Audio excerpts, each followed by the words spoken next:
Clara Whitmore's hand was shaking before the music even started.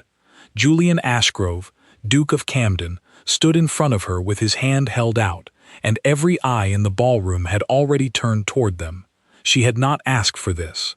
She had been standing near the wall, exactly where she always stood when he crossed the entire floor and asked her to dance in front of 300 people who had spent 3 seasons pretending she did not exist. She took his hand, because refusing him would have caused more talk than accepting. The orchestra began. His hand settled at her waist, correct and distant, the way a dance master would place it. She kept her eyes on the buttons of his coat, because looking at his face felt like standing too close to a fire. "You dance well," he said, in a voice meant only for her. "I have had practice standing still," she said. "Dancing is new." He almost smiled. She saw it start at the corner of his mouth and get pulled back before it finished, like he did not trust his own face to behave. They turned. The candles blurred into gold streaks at the edge of her vision. She could feel the weight of the room watching them, feel it the way she felt heat from an open window in winter, pressing against one side of her body while the other side stayed cold. "This dance means nothing," he said suddenly. "You understand that." She had not asked him to explain anything. She had not asked him for a single word. Her chin came up. "I had assumed as much," she said. "You are a duke. I am nobody's first choice for anything." Something crossed his face, quick, and gone before she could name it. The final turn came. He drew her half an inch closer than the steps required, and bent his head so his mouth was almost at her ear, and the words that came out of him were not the words of a man who believed what he had just said. "Tell that to my mother watching." The music ended. He stepped back, bowed, and walked away as if nothing had happened at all. Clara stood in the middle of the floor with her heart going like a trapped bird, and across the room, near the tall windows, the Dowager Duchess of Camden watched her son walk away from the girl he had just held far too close, with an expression that could have frozen the punch in its bowl. Clara had come to this ball because her mother insisted every unmarried Ashworth daughter attend every function that would have them, whether or not there was any hope attached to going. 3 seasons of standing near the same table, wearing the same 3 gowns turned and retrimmed to look like new ones, smiling at men who looked past her toward girls with better dowries. She had gotten good at disappearing. She had not gotten good at being seen, and being seen by the Duke of Camden, in front of everyone, was a different thing entirely from being seen by a curious aunt or a bored young lord. She did not sleep that night. She lay in the dark, going over the words again and again, turning them like a coin to see if there was a different face on the other side. "This dance means nothing. Tell that to my mother watching." 2 sentences that could not both be true, and she did not know which one he had actually meant, or if he knew himself. By morning she had convinced herself it did not matter. Dukes did not marry girls whose fathers had gambled away half a fortune and left the other half tangled in debts nobody discussed at dinner. She dressed, went down to breakfast, and told herself firmly that the matter was closed. It was not closed. 3 days later, an invitation arrived for a house party at Belhaven, the country seat of Lord and Lady Marchmont, and written beside her name in the same formal hand as everyone else's was a private note, folded small, tucked inside the envelope where her mother would not think to look. "I did not arrange this invitation. I want you to know that before you accept or refuse it, J.A." She read it 4 times, then she folded it into the smallest square her fingers could manage and put it at the bottom of her jewelry box, under the ribbon that had belonged to her grandmother, where nobody would ever find it by accident. She went to Belhaven. The house party stretched across a week, full of the kind of activities meant to throw young people into each other's company under careful supervision. Archery in the mornings, cards in the evenings, walks in the garden that were never quite private enough to matter, and never quite public enough to be safe. Clara spent the first 2 days doing what she always did, standing at the edges, agreeing with whatever was said near her, waiting for the week to end. On the 3rd day, during a walk through the hedge maze that Lady Marchmont had commissioned, specifically because mazes made for good conversation, between the pairings she hoped to encourage, Clara took a wrong turn on purpose and found herself alone. She sat down on a stone bench near a dry fountain, grateful for the quiet, and had been there perhaps 10 minutes when she heard footsteps on the gravel path and looked up to find the Duke of Camden standing at the mouth of the path with a bottle of his father's brandy hanging loose from one hand, looking like a man who had also taken a wrong turn on purpose. "You," he said, and there was something almost relieved in it. "Me," she agreed. He sat down on the far end of the bench, an entirely correct distance away, and set the bottle between his boots on the gravel. "I am hiding," he said. "From the archery?" "From my mother's list." Clara looked at him properly for the first time since the ballroom. There were shadows under his eyes that had not been there 3 weeks ago. His cravat was slightly crooked, which for a man as careful as he was, told her more than his words did. "What list?" "She keeps one. Names of suitable young women, ranked, with notes. I have seen it. She does not hide it very well, or perhaps she does not care if I see it, because she thinks I will choose from it eventually, regardless of how much I complain." "Am I on it?" "No." "Then why?" Clara said carefully. "Did you dance with me at all?" He was quiet long enough that she thought he might not answer. When he did, his voice had lost the polish it usually carried. "Because everyone in that room was watching me the way people watch a horse at auction, and I wanted, for 4 minutes, to be looked at by someone who wasn't calculating what I was worth." "I was calculating what you were worth," Clara said. "Everyone does." "Were you?" "I decided you were worth avoiding. That seemed the safest number." That startled a real laugh out of him, short and surprised, like it had escaped before he gave it permission. Clara felt something in her chest loosen slightly. Some tight coil she had not noticed was tight until it eased. They talked after that, without meaning to, the way people do when the first hard thing has already been said and everything after feels easier by comparison. He asked about her family, and she gave him the version everyone got, light and short, and he did not push for the rest, which she appreciated more than she could have explained. She asked about his father, who had died 2 years before, and he gave her one sentence. "He left me the title, and left my mother the belief that she still runs everything under it, and did not explain further, and she did not ask him to. She wants control," he said finally, watching the dry fountain instead of her. "Not out of cruelty. She lost my father, and the title, and most of her say in her own household within the same year. The list is the last piece of it she has left to hold on to. If I marry from her list, she still matters. If I don't," he didn't finish it. He didn't need to. "My mother has a version of the same list," Clara said. "It only has men on it who are willing to overlook what my father did to our name. There are not many men on that list." "What did he do?" "Everything a man can do to a fortune when he decides cards matter more than his daughter's futures." "I'm sorry." "Don't be. I have made my peace with being invisible. It is restful in its way." "You are not invisible," he said, and there was something in the way he said it, low and certain, that made her look at him properly again. He did not kiss her. Neither of them moved that hard, dangerous half-step closer that both of them were thinking about. What they did instead was agree, quietly, in the failing afternoon light, that they liked being in each other's company more than either of them had expected to. Neither one said the word courtship. Both of them heard it anyway, sitting unspoken between them like a third guest on the bench. They walked back to the house separately, 10 minutes apart, and if anyone noticed how long Clara Whitmore had been missing from the garden party, nobody said so out loud.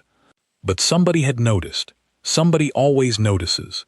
That evening, over cards, Lady Marchmont's cousin mentioned, lightly, as if it meant nothing at all, that she had seen the Duke walking back from the direction of the hedge maze, looking unusually pleased with himself. Clara kept her face perfectly still and lost the hand on purpose, and told herself the whole week that it did not matter who had seen what, because nothing had actually happened. She almost believed it, until she saw the letter that arrived for her mother 3 days after they returned home. The letter was addressed to her mother in a hand Clara recognized instantly, because she had spent an entire dance trying not to think about the woman who wrote it. It was an invitation, not to a ball, not to a dinner, but to tea, at the Camden townhouse, for Clara alone. Her mother read it twice at the breakfast table, then set it down very carefully beside her teacup, as if it might shatter. "The Dowager Duchess of Camden wishes to take tea with you," she said, in a voice pitched for disbelief. "Clara, do you know why a woman like that would want to sit across a table from a girl like you?" "No," Clara lied. Her mother studied her the way she had not studied her in years, not since the debts became public, and Hope quietly left the house along with most of the furniture. "Whatever this is," she said slowly, "be careful. Women like the Dowager Duchess do not invite girls like you to tea because they admire you. They invite you because they want to look at you up close before they decide how much damage you might do." Clara thought of the hedge maze, of Julian's voice going quiet and honest in a way she suspected it rarely did in front of anyone else, and said nothing. She wore her best gown, the green one that had been retrimmed twice, and arrived at the Camden townhouse at the appointed hour, feeling like a soldier, walking into a battle she had not been given the terms of. A footman showed her into a drawing room with high windows and portraits of Ashgrove men stretching back further than Clara's family had owned a single unmortgaged acre. The Dowager Duchess was already seated, pouring her own tea, which Clara understood immediately to be a choice rather than an oversight. It put her in control of the room before a single word was spoken. "Miss Whitmore," the Dowager said, without looking up from the teapot, "sit." Clara sat. "You will forgive me for being direct," the Dowager continued, finally lifting her eyes. They were the same pale gray as her son's, but harder, the way a river stone is harder than the water that shaped it. "I have very little patience left for anything else. My husband spent his patience on cards and horses before he died, and my son spends what remains of the family's patience, pretending he does not know exactly what people say about him at every ball he attends. I would like this conversation to be an exception to that pattern." "I would like that too," Clara said, and was surprised at how steady her own voice came out. "Good. Then tell me plainly, what do you want from my son?" Clara had turned this exact question over in her mind on the ride here, certain it would come, and still found she did not have a rehearsed answer that felt honest enough to say out loud. "I did not ask him to dance with me," she said instead. "I did not ask for the invitation to Belhaven, and I did not arrange to be alone with him in that garden. I have wanted very little from anyone for 3 years, Your Grace, because wanting things I cannot have has never once made them arrive any faster. That is not an answer. It is the only honest one I have." The Dowager set down her cup.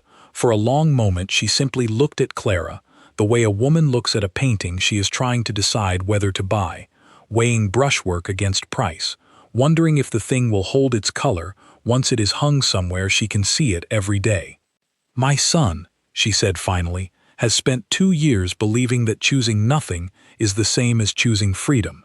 He thinks if he refuses every name on my list, he has somehow escaped becoming his father, who chose badly and left the rest of us to manage what he broke.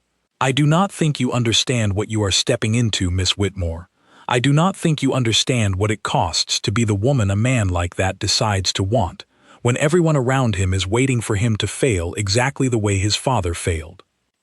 "I know what it costs to be watched and found wanting," Clara said. "I have had 3 seasons of practice." Something flickered behind the Dowager's eyes, gone before Clara could name it, the same quick, unreadable thing she had seen cross Julian's face in the garden. Perhaps it ran in the family, whatever it was. Perhaps it was the thing they both used instead of showing anyone what they actually felt. "There is a difference," the Dowager said, "between being overlooked and being blamed for a duke's every failure by an entire county for the rest of your life. I am asking you plainly, as one woman to another, whether you are prepared for the second kind of watching, because it does not end, it does not soften, it follows you into every room you ever enter again." Clara thought of her mother's warning at breakfast. She thought of her father's cards, and the years of practiced invisibility, and the way Julian had said, "You are not invisible," in a voice that had not sounded like flattery at all, but like a simple correction of fact. "I am not asking to marry your son, Your Grace," Clara said. "I have not been asked, and I would not presume, but if you are asking whether I would run from difficulty because it might follow me, I have already spent 3 years living inside difficulty that was not of my making. I do not frighten as easily as you might hope." The Dowager Duchess almost smiled. It was the same almost smile her son wore, pulled back before it finished, as though smiling all the way through something was a luxury neither of them entirely trusted. "We shall see, Miss Whitmore," she said, and poured a second cup of tea, and the conversation moved, without further warning, to the weather. Clara left the townhouse an hour later with her pulse still not entirely settled, uncertain whether she had passed a test or simply survived one, which she suspected, in that family, might amount to the same thing. She did not see Julian for 2 weeks after that. She told herself it did not matter, that nothing had been promised, that a single dance and a single afternoon by a dry fountain did not constitute an understanding between them. She told herself this at breakfast and at supper, and while mending the hem of the green gown for a fourth wearing, and she almost believed it by the second week, the way a person almost believes anything if they repeat it to themselves often enough in a quiet enough room. Then Lord Pemberton began calling. He was not unkind, and he was not unhandsome, and he had exactly the sort of steady, unremarkable fortune that made mothers relax their shoulders at dinner parties. Clara's mother invited him to tea twice in a single week, and sat with her hands folded, in a way that Clara recognized as hope, careful and rationed, the way a starving woman rations bread. "He is a good match," her mother said, the second evening, after Lord Pemberton had gone. "Steady, respectable. He does not care that your father made a fool of himself at the tables. He has said as much to me directly." "I know," Clara said. "You do not sound pleased." Clara looked at her mother across the worn carpet of their sitting room, at the lines around her eyes that had not been there before the debts, at the hope she was trying so hard to ration into something survivable, and felt something twist painfully beneath her ribs. "I am grateful," she said carefully, "that he is kind. But—" "There is no but, mother." There was a but. It sat in her chest the whole evening, heavy and unspoken, shaped exactly like a duke she had no right to keep thinking about. Lord Pemberton called a third time the following week, and this time he brought flowers, and stayed long enough that Clara's mother left them alone in the sitting room with the door propped correctly open, which was its own kind of announcement to anyone who might be watching. He was easy to talk to. He asked about her interests without once glancing toward the state of her gown or the condition of the carpet, and Clara found herself relaxing in a way she had not expected, until he said, gently, that he had heard she had spent time in company with the Duke of Camden at Belhaven, and hoped she would not think him forward for asking whether there was any understanding there he ought to know about, before he continued calling. The honest answer was that she did not know. The honest answer was that she had thought of Julian Ashgrove every single day since the hedge maze, and had received nothing from him in 2 weeks but silence, and did not know whether that silence meant he had reconsidered everything, or simply that a duke's mother had found a more effective way to keep 2 people apart than any argument ever could. "There is no understanding," Clara said, and hated how true it sounded. Lord Pemberton smiled, relieved, and the visit continued pleasantly enough, and Clara spent that whole night staring at the ceiling above her bed, furious at herself for the tears that came anyway, because nothing had been promised to her, and a woman could not mourn the loss of something she had never actually been given. 3 days later, an invitation arrived for the Faraday Ball, the largest of the season, and pinned inside it, folded so small it could have passed for nothing at all, was a second note, in the same hand as before. "Come. Whatever happens tonight, I would rather you heard it from me than from anyone else, Julian." The Faraday ballroom was already thick with candle smoke and whispered names by the time Clara arrived, and the first whisper she caught, standing just inside the door before she had even handed off her wrap, was her own. The Whitmore girl, yes, the one whose father lost everything at cards. But surely nothing will come of it, not with Lady Augusta Ferris expected to be announced tonight. Clara's stomach dropped somewhere near her slippers. She kept her face still, the way 3 seasons of practice had taught her, and moved further into the room, scanning the crowd for a tall, dark head that was nowhere in sight yet. Lady Augusta Ferris. Clara had met her twice, at other balls, and remembered her as tall and composed, and possessed of exactly the kind of fortune and lineage that made a match feel inevitable rather than chosen. If the Dowager Duchess had a list, Lady Augusta was very likely the name written at the very top of it, underlined twice. Whatever happens tonight, I would rather you heard it from me than from anyone else. The note had felt like comfort 3 days ago. Standing here now, surrounded by whispers that all seemed to end in the same name, it felt like something closer to a warning. Her mother found her near the refreshment table, fanning herself with quick, anxious strokes. "Lord Pemberton is looking for you," she said. "He arrived early. Clara, are you unwell? You've gone quite pale." "I am perfectly well," Clara said, which was a lie of the sort she had grown very practiced at telling. She danced with Lord Pemberton once, a country dance that required enough attention to the steps that she did not have to make conversation, and was grateful for it. She danced with a cousin of Lady Marchmont's after that, a pleasant boy of 19 who talked without pause about his hunting dogs. She did not see Julian anywhere, not near the card room, not near the terrace doors, not in the crush of guests near the punch, and with every dance that passed without him, the whispers around the room seemed to grow louder and more certain of themselves. Then, near 11 o'clock, the orchestra paused, and a hush moved through the ballroom the way wind moves through wheat, one section bending before the next, and Clara turned toward the top of the room where the Dowager Duchess of Camden stood beside her son, and beside her son stood Lady Augusta Ferris, composed and lovely in silver silk, looking exactly like a woman about to have her engagement announced in front of 300 witnesses. Clara's heart did something complicated and painful in her chest. The Dowager Duchess raised one hand, a small, precise gesture that silenced the last murmuring corner of the room.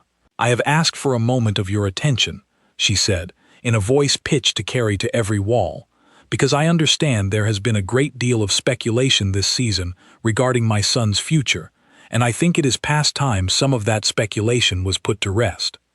Clara felt Lord Pemberton, beside her, go very still, sensing what was coming. She felt her mother's hand find her elbow, gripping it, whether in comfort or warning she could not tell. "Mother," Julian said, quietly, but the ballroom was so silent that his voice carried anyway, "I would ask you not to do this." "I am not doing anything yet, Julian," the Dowager said, without turning to look at him. "I am simply informing 300 people of a fact they have already guessed at for weeks. Lady Augusta Ferris is a woman of excellent family, excellent fortune, and excellent sense, and I have long believed her an ideal match for the Duke of Camden." A ripple of anticipation moved through the crowd. Clara watched Lady Augusta's composed face and thought, distantly, that the poor woman looked as uncomfortable with this moment as Clara herself felt, standing in it from the outside. "I have believed it," the Dowager continued, "for 2 years. I have said so to my son on more occasions than I can count, and for 2 years he has told me, in one form or another, that he would choose his own wife, and that I would simply have to trust that choice when it came, rather than making it for him." She turned, finally, to look at Julian directly, and something passed between mother and son that Clara could not read from across the room, something old and complicated, built from more grief and more history than a single ballroom could hold. "I have decided," the Dowager said, "that I am tired of waiting to see whether he means it." Julian looked, for the first time since Clara had known him, genuinely uncertain of what was about to happen, and Clara realized with a jolt that this had not been arranged between them, that whatever the Dowager was about to do, her own son had not been given the script for it either. "Lady Augusta," the Dowager said, turning to the young woman beside her, with something almost gentle in her voice. "Will you forgive an old woman for using you as a demonstration this evening? I promise you, it is not unkind, and I believe you already suspect the shape of it." Lady Augusta, to Clara's surprise, smiled, small and knowing. "I have suspected it for some weeks, Your Grace," she said. "I confess I have never once been asked my own opinion of the match you speak of, which told me a great deal about how likely it was to happen." A soft ripple of laughter moved through the nearer guests, uncertain whether laughter was permitted yet. "Then you will not object," the dowager said, "if I release you from any expectation whatsoever, publicly, so that no one in this room continues to whisper your name beside my son's for the rest of the season." "I will not object in the slightest," Lady Augusta said, and stepped back half a pace, out of the center of attention, with visible relief. The Dowager Duchess turned back to face the room. Her eyes found Clara's across the crowded floor, deliberate, unmistakable, and held them. "Miss Whitmore," she said, "would you come forward?" Clara's blood went cold and hot at the same moment. Every head in the ballroom turned to follow the dowager's gaze, and found her, standing near the refreshment table with her mother's hand still gripping her elbow and Lord Pemberton frozen beside her, like a man watching his own future quietly dissolve. There was no possible way to refuse. Refusing would be its own kind of scene, louder than complying. Clara stepped forward, feeling the whole room part around her like water, and walked the length of the ballroom floor with her chin up and her hands steady, though nothing else in her felt steady at all. She reached the top of the room. The Dowager Duchess looked at her for a long moment, the same weighing, assessing look from the tea table, and then, to Clara's utter astonishment, reached out and took her hand. "I told this young woman, some weeks ago," the Dowager said to the assembled guests, "that I did not think she understood the cost of being wanted by a man everyone expects to fail. I have had time since then to reconsider whether the cost frightens her as much as I assumed it would." She turned to Julian. "Well," she said, "does it?" Julian crossed the remaining distance between himself and Clara in 4 steps, and for a moment he simply looked at her, the way he had looked at her in the garden by the dry fountain, without the careful correctness he wore for every other room he had ever stood in. "Dance with me," he said quietly. Not a command, a question dressed as one, the same way it had been the first time. The orchestra, understanding its cue better than anyone, began to play. He drew her into his arms in front of the entire ballroom, in front of his mother, in front of Lord Pemberton and Lady Augusta, and every whispering tongue that had spent the whole evening speculating about his future, and this time there was no pretense of decoys, no strategy to hide behind, nothing left to explain away. "This dance means nothing," he said, and for one terrible second Clara's whole chest went hollow, certain he was about to humiliate her exactly the way she had feared from the very first moment 3 seasons ago. Then his hand tightened at her waist, and he bent his head, and the words that followed were not thrown carelessly over his shoulder the way they had been the first time. They were quiet and certain and aimed directly at her. "Tell that to my mother watching," he said. "Tell it to 300 people watching. Tell it to me, Clara, because I do not believe it, and I have not believed it since the moment I first said it to you, and I am done pretending otherwise for anyone's comfort but my own." Clara stopped moving. The dance faltered around them, other couples catching sight of the stillness at the center of the floor and slowing to watch, and for one suspended moment, the entire ballroom held its breath along with her. "Say something," Julian said, quieter now, and for the first time since she had known him, he sounded genuinely afraid. "I am trying to decide," Clara said, "whether you are asking me a question or simply informing me of a fact." "Both," he said. "I have never been very good at only doing one thing at a time when it comes to you." Somewhere behind them, Clara heard a soft, surprised laugh, and turned enough to see Lady Augusta covering her mouth with one gloved hand, watching them with open delight rather than jealousy. Somewhere further back she saw her own mother, both hands pressed to her chest, looking as though she might either faint or weep, uncertain which. She did not see the Dowager Duchess's face. She did not need to.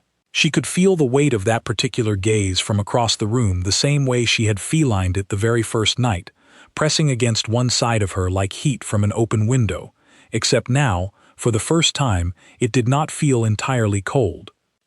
"Ask me properly," Clara said to Julian, her voice not quite steady, "and I will give you a proper answer." He did not ask her properly. Not that night, not in front of 300 witnesses who had already been given more spectacle than any single ballroom could reasonably contain. Instead, he simply pulled her the rest of the way into the dance, close enough now that there was no pretending, no decoy, no distance left between them at all, and the two of them finished the set together, while the entire room watched and whispered, and for once, Clara found she did not mind being watched in the slightest. But not everyone in that ballroom was smiling. Lord Pemberton had already gone, slipping quietly out through the terrace doors sometime during the dance, his pride the only casualty of the evening that nobody would ever publicly discuss. And near the tall windows, though her expression had softened by degrees nobody but her own son could measure, the Dowager Duchess of Camden was already turning her mind toward the much harder conversation still waiting to happen once the candles were out and the guests had gone home. A dowager's blessing, freely given rather than performed for an audience, was quite another, and Clara understood, even as the music swelled around her, that the real reckoning had not yet arrived at all. The letter arrived 4 days after the Faraday ball, and it was not from the Dowager Duchess, and it was not from Julian. It was from a man named Edmund Foss, a creditor Clara's father had owed money to for the better part of 6 years, a debt everyone in the family had quietly agreed to stop mentioning once it became clear it would never be paid in full. Clara read the letter twice at her writing desk, and both times the words sat in her stomach like stones. He had heard, the letter said, of the attention shown to Miss Whitmore by the Duke of Camden. He congratulated the family on their good fortune, and he wished to remind them, in the gentlest possible terms, that a debt of this size, owed by the father of a woman about to marry into one of the wealthiest families in England, was a debt he expected to see settled promptly, in full, before any engagement was formally announced, or he would regretfully be forced to make the particulars of Mr. Whitmore's conduct known to certain newspapers that would find the story a great deal of interest. Clara sat very still for a long time after reading it, her hands cold, the paper trembling slightly, though she was not aware of shaking. This was exactly what the Dowager Duchess had warned her of at that first tea, not the difficulty of being watched, the difficulty of being used as a lever against the very man who had chosen her. She did not tell her mother.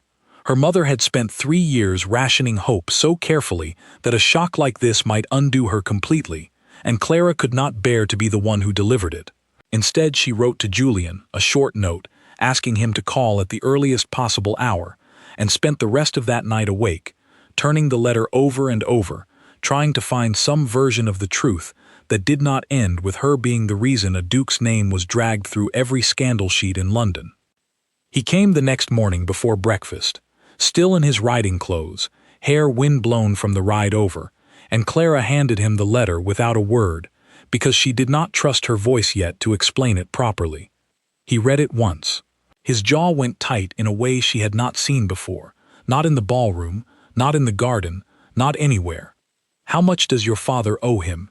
he asked, very quietly. "More than we will ever have," Clara said. "That has always been the truth of it.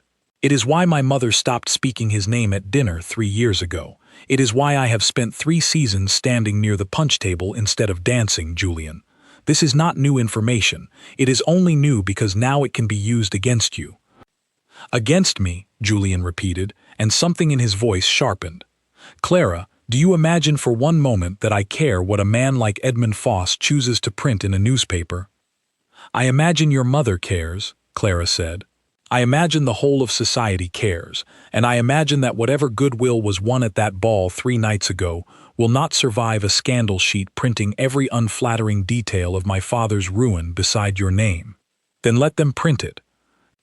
"Julian." "No." He set the letter down on her writing desk, with more force than was strictly necessary. "I have spent 2 years being told what I must do to protect this family's name. I have refused every single time it meant choosing a wife I did not want. I am not about to start protecting that same name by abandoning the one woman I have ever actually chosen for myself, because a man who ruined your father at cards thinks he can ruin you as well." Clara felt something in her chest crack open, painful and relieving at once. "You cannot simply make the debt disappear," she said. "That is not how debts of this size work, and you know it." "No," he agreed, "but I can pay it, quietly, not as a bribe to silence him, but as a settlement of an honest debt, the kind any family in our position settles for another family they are about to be connected to. There is no scandal in a duke discharging his future wife's father's obligations before a marriage. There is only scandal in letting a man like Foss believe he holds power over people who have already decided not to be afraid of him." "And if your mother objects?" Something flickered across Julian's face, quick, and this time Clara understood it before it disappeared, because she had begun, over these past weeks, to learn the particular grammar of his expressions, the way one learns a difficult language, slowly, and then all at once. "My mother," he said, "did not stand up in front of 300 people and call you forward by name, because she intended to abandon you the moment the first real difficulty appeared. Whatever else she is, Clara, she is not a coward, and she has never once respected cowardice in anyone, least of all in me." He was right, though it took Clara 3 more days to fully believe it. The Dowager Duchess summoned her again, this time not to the formal drawing room but to a smaller sitting room upstairs, cluttered with the ordinary business of a household rather than arranged for effect, and this alone told Clara something had shifted since the tea-table conversation weeks before. "Edmund Foss," the Dowager said without preamble, the moment Clara sat down, "is a small, grasping man who has spent 6 years believing your father's failures gave him leverage over anyone connected to your family. My son intends to settle the debt this week. I have not objected." "Your Grace, I did not say I approved cheerfully," the Dowager continued, cutting her off with the same brisk precision she had used at their very first meeting. "I said I have not objected. There is a difference, and I suspect you understand it better than most young women your age would." She poured tea for both of them without asking whether Clara wanted any, which Clara had begun to understand was simply how the woman extended hospitality, briskly, without unnecessary softness. "I warned you, Miss Whitmore, that being chosen by my son would mean being watched, and blamed, and used against him by anyone looking for a lever. I did not warn you as a threat. I warned you because I did not want you walking into this arrangement believing it would be easy, and then resenting my son later for a difficulty I had already seen coming." "I do not resent him," Clara said. "I am frightened for him. There is a difference in that as well." "Shog." The Dowager studied her for a long moment, and something in her expression, some last careful guardedness, seemed to ease by a fraction Clara could not have measured precisely, but felt distinctly all the same. "Good," the Dowager said. "A woman who is not frightened for him at all is either lying to herself or does not understand what she has taken on. I would have worried a great deal more if you had walked in here entirely unafraid." Edmund Foss received his settlement 3 days later, delivered by Julian's own solicitor, with a letter making it unmistakably clear that the debt was now closed, in full, and that any further correspondence regarding the Whitmore family's private affairs would be treated as harassment rather than legitimate business. He did not print anything in any newspaper. Men like Foss, Clara came to understand, wanted money far more than they wanted the trouble of a fight they could not win, and once the money was in hand, the threat evaporated as quickly as it had arrived, leaving behind only the faint, sour aftertaste of having been frightened by something that turned out to have no real teeth at all. But the fear had done its work regardless. It had shown Clara, plainly, exactly what the Dowager had tried to warn her of weeks earlier, and it had shown her something else besides, something she had not expected to learn from a threatening letter and a tense week of waiting, that Julian did not simply want her when wanting her was easy, in gardens and ballrooms and quiet afternoons by dry fountains. He wanted her enough to spend money and reputation defending her when the wanting became costly, And that, Clara realized, watching him from across her mother's small sitting room one evening as he explained the settlement to her still trembling mother, with patient, careful kindness, was the entire difference between being chosen and being merely admired. Her mother wept that night, from relief rather than grief for once, and thanked Julian so many times that he finally laughed and asked her, gently, to stop before he became entirely too pleased with himself to be useful company for the rest of the evening. Clara walked him to the door herself when he left. On the front step, in the cool evening air, with no ballroom full of witnesses and no dowager duchess watching from across a crowded room, he took her hand properly, the way he had not quite managed to do in any of the more public moments that had come before. "I still have not asked you properly," he said. "No," Clara agreed, "you have not." "I find I am nervous about it," he admitted, "which is a new sensation, and not an especially comfortable one." "Good," Clara said, echoing his mother without entirely meaning to. "I would have worried a great deal more if you were not." He asked her properly 11 days later, in the Camden townhouse drawing room, with his mother present by his own deliberate choice rather than any accident of timing, because he had told Clara the night before that he was done doing anything important in whispers or gardens or half-lit corners where no one could later claim to have witnessed it honestly. Clara arrived that afternoon not knowing what to expect, only that Julian's note had asked her to come at 4 o'clock precisely, and that her mother had spent the entire morning alternating between joyful weeping and stern instructions about posture. The footman showed her into the same drawing room where she had once faced the Dowager Duchess alone over a teapot, and this time both of them were waiting for her, mother and son, standing rather than seated, which told Clara immediately that whatever was about to happen would not be conducted from behind the careful armor of teacups and polite conversation. Julian crossed the room the moment she entered. He did not wait for the footman to withdraw, did not wait for any of the formalities that usually cushioned moments like this one, and Clara understood, watching his face, that whatever nervousness he had confessed to on her front step 11 days before had not entirely left him yet. "I told my mother I intended to do this here," he said, in front of her, "because I did not want there to be any question later about whether I had asked you honestly, in the open, with the one person whose opinion has shaped every decision of my life, standing close enough to hear every word of it." "Julian," the Dowager said, a warning note in her voice that Clara now recognized as more affectionate than it sounded. "I am not finished, Mother." He turned back to Clara and took both her hands this time, not just one, and for a moment the careful, guarded expression he wore in every ballroom and every public room fell away entirely, leaving something younger and more uncertain underneath it, something Clara suspected very few people in his life had ever been permitted to see. "I told you, the very first time we danced, that it meant nothing," he said.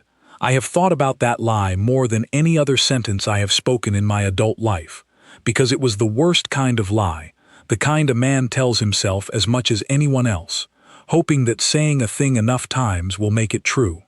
It was never nothing, Clara.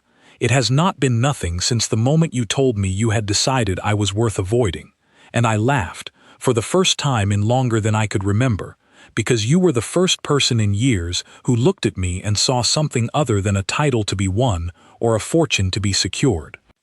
Clara's eyes had begun to sting, and she did not try to stop it. "I do not have a garden to propose to you in today," Julian said.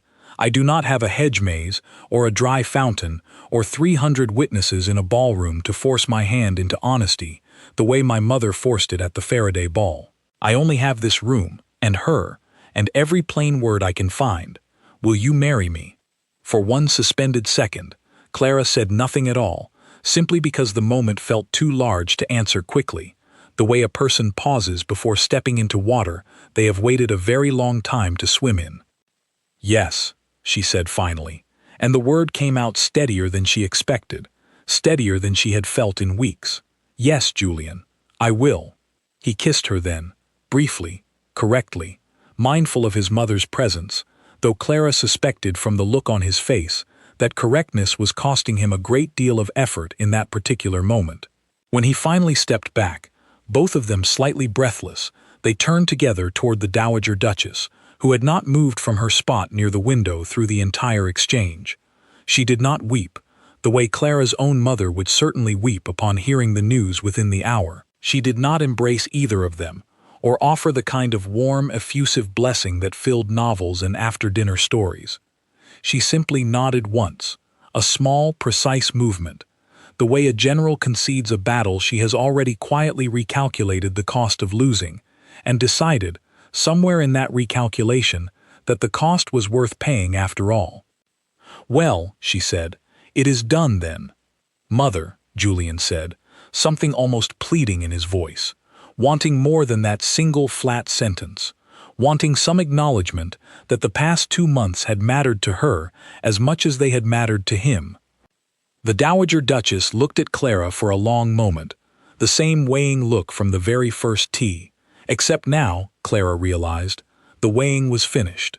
Whatever verdict had needed reaching had already been reached, quietly, sometime during the settlement of Edmund Foss's debt, or perhaps even earlier than that, in the ballroom, watching her son pull a penniless girl close in front of 300 witnesses and refuse to let go. "You did not run," the Dowager said simply.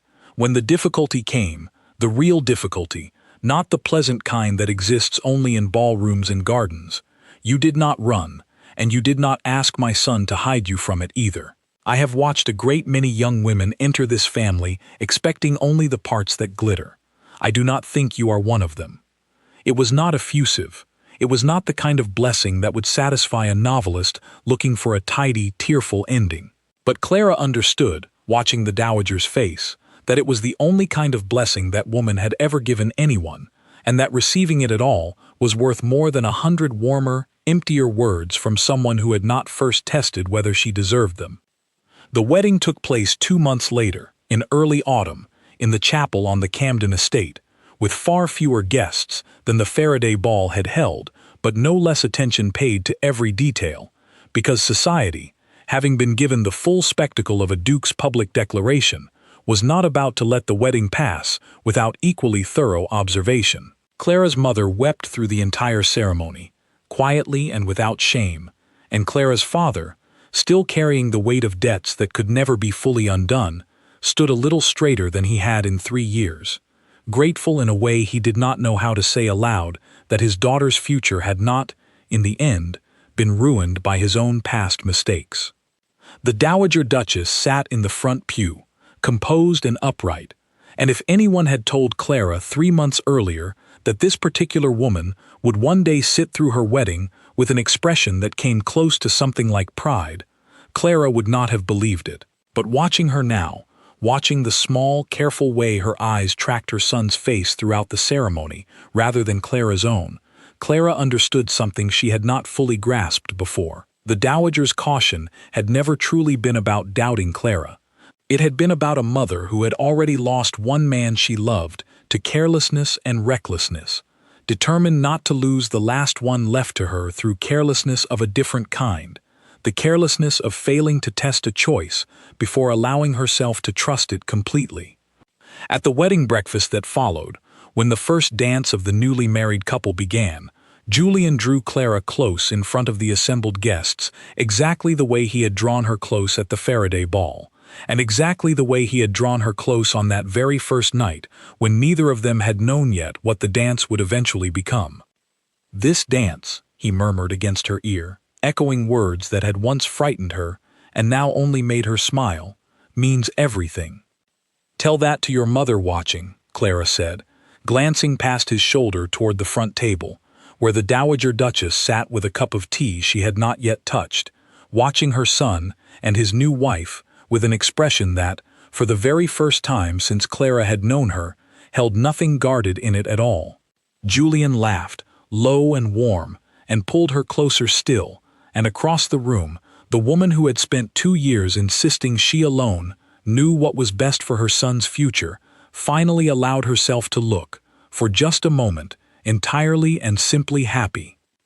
Nobody in that room, watching the Duke and Duchess of Camden move together through their first dance as husband and wife, needed telling twice that the dance meant everything. It had meant everything from the very beginning, long before either of them had been brave enough to say so out loud, and it would go on meaning everything for every single year that followed, long after the gossip of that season had faded into nothing more than an old fond story the county liked to tell about the Duke, who pretended a dance meant nothing, and the wallflower, who taught him to stop pretending at all.